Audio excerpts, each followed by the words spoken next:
Assalamualaikum warahmatullahi wabarakatuh. Nama saya Nasyidar Nabila dengan INPM 2008260013 di angkatan 2020. Nah, saya di sini ingin menjelaskan dan mempraktikkan bagaimana cara sistem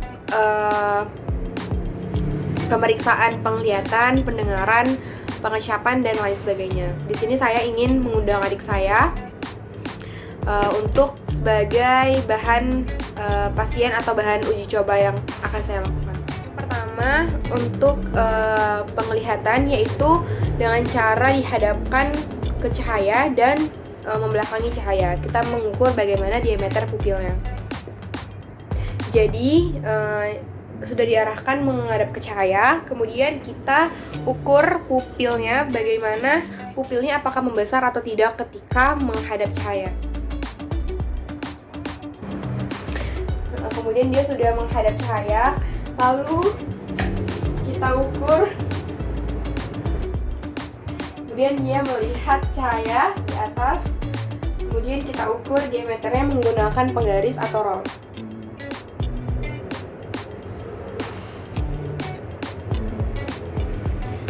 Dan sudah kita tentukan diameter pupilnya ketika dia menghadap cahaya. Kemudian kita ukur untuk membelakangi cahaya.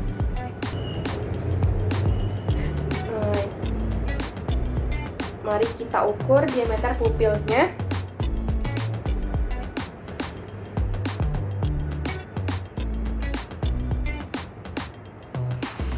Baik, jadi sudah kita ukur diameter pupilnya ketika dia dihadapkan dengan cahaya dan membelakangi cahaya. Kemudian ada menilai refleks cahaya. Menilai refleks cahaya ini dia terbagi dua, yaitu secara langsung dan tidak langsung.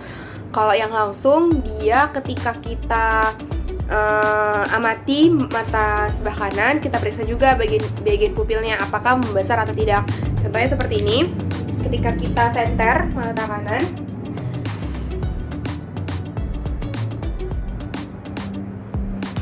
kita amati bahwa diameternya membesar. Kemudian ada secara tidak langsung, dia tangan diletak di tengah mata, kemudian di senter mata kanan, tapi yang diamati mata kirinya. Contohnya seperti ini. Tangan kanannya.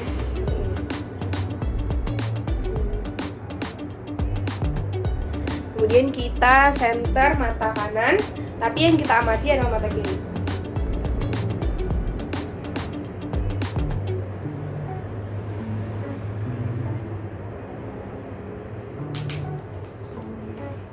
Contohnya seperti kemudian untuk percobaan selanjutnya yaitu melihat titik dekat dan titik jauhnya.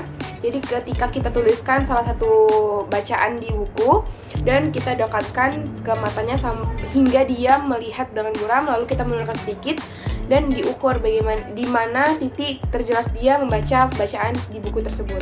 Contohnya seperti ini. Dari sini.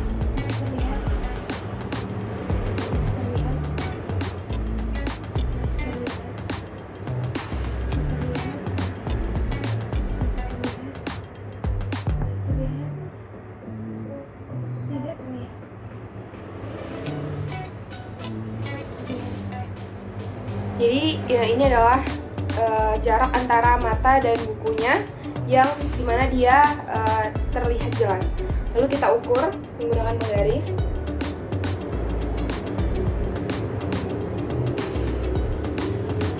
Nah, berarti titik terlihat dia sekitar 30 cm. Nah, selanjutnya kita melakukan sistem pendengaran, yaitu melakukan dua tes, yaitu tes Rina dan tes Weber, di mana kedua tes ini melakukan garpu tala, tapi karena tidak ada, kita melakukannya memakai suatu pena atau pulpen. Nah, kalau dia tes Rina, dia letakkan pulpen pertama di belakang kuping tersebut di sini. Kemudian setelah udah kita amati, lalu kita letakkan di depan. Seperti itu kira-kira melakukan tes Rina, melakukan garpu tala. Kemudian tes Weber ini juga menggunakan garpu tala, tetapi ketika garpu talanya digetarkan, lalu kita letak di dahi orang tersebut. Kemudian ketika dia mendengarkan getarannya itu dari telinga sebelah kanan, Padahal telinga yang sebelah kanan itu lebih baik, dia berarti menunjukkan bahwa dia adalah tuli konduktif. Tapi ketika dia telinganya normal, dia mendengarkannya lebih baik, maka tulinya jenisnya adalah sensory neural. Yang kedua, dalam sistem pendengaran, kita menentukan lokasi bunyi dengan cara yang orang yang mau diperiksa, kita suruh tutup matanya, kemudian menentukan lokasi bunyi. Misalnya kita bunyikan suatu benda di arah belakang. Apakah dia mendengarkan memang arahnya dari arah belakang walaupun matanya sudah tertutup. Contohnya seperti ini, kunci matanya, lalu kita bunyikan dari sebelah dan tebak ya.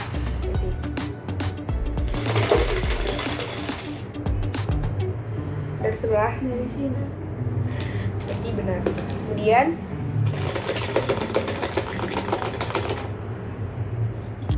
Dari sini. ya benar. Kemudian Dari sini. benar. Dari sini. Ya benar. Kemudian ada sistem penciuman, yaitu ketika satu benda dihadapkan di hidung, lalu matanya ditutup dan satu lubang hidungnya ditutup, apakah dia masih mencium aroma itu apa tidak? Contohnya, cuci matanya, lalu tutup hidungnya sebelah, terserah sebagaimana, lalu cium aroma. Apakah aromanya tercium apa tidak?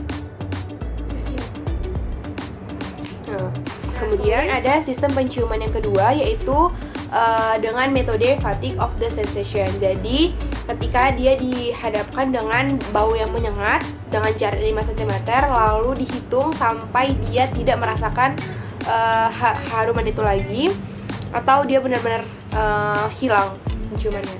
Jadi contohnya seperti ini, kita hadapkan dengan jarak 5 cm.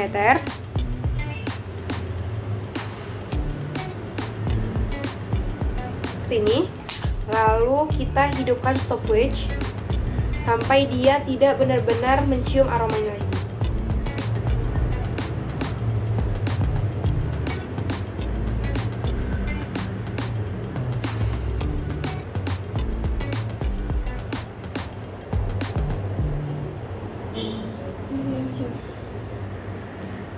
Dengan waktu 13 detik 67. Jadi hasilnya dia tidak mencium minyak wangi ini dengan waktu 13 detik. Nah, kemudian ada sistem pengecapan, yaitu kita sediakan 4 bahan. Ada kopi, gula, garam, dan jeruk nipis. Jadi ketika kita suruh orang yang ingin kita uji menjulurkan lidahnya, kemudian saat kita masukkan bahan tidak sesuai dengan pemetaan lidahnya. Contohnya dia di lidah ujung itu kan untuk pengecapan rasa manis, tapi kita masukkan garam, apakah dia tetap terasa rasa asin apa tidak. Kemudian pada saat diberikan itu tetap dijulurkan lidah, jangan ditelan atau dimasukkan ke dalam lidahnya. Contohnya kita mau uji coba untuk rasa manis, kita taruh garam di pangkal lidahnya. Contohnya ini, dijulurkan lidahnya, apakah masih terasa rasa asin atau tidak? Tidak. Kemudian kita suruh untuk memakan atau merasakan kopi.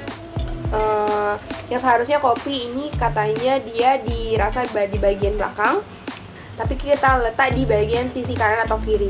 Yang seharusnya itu untuk rasa asam atau asin. Misalnya seperti ini.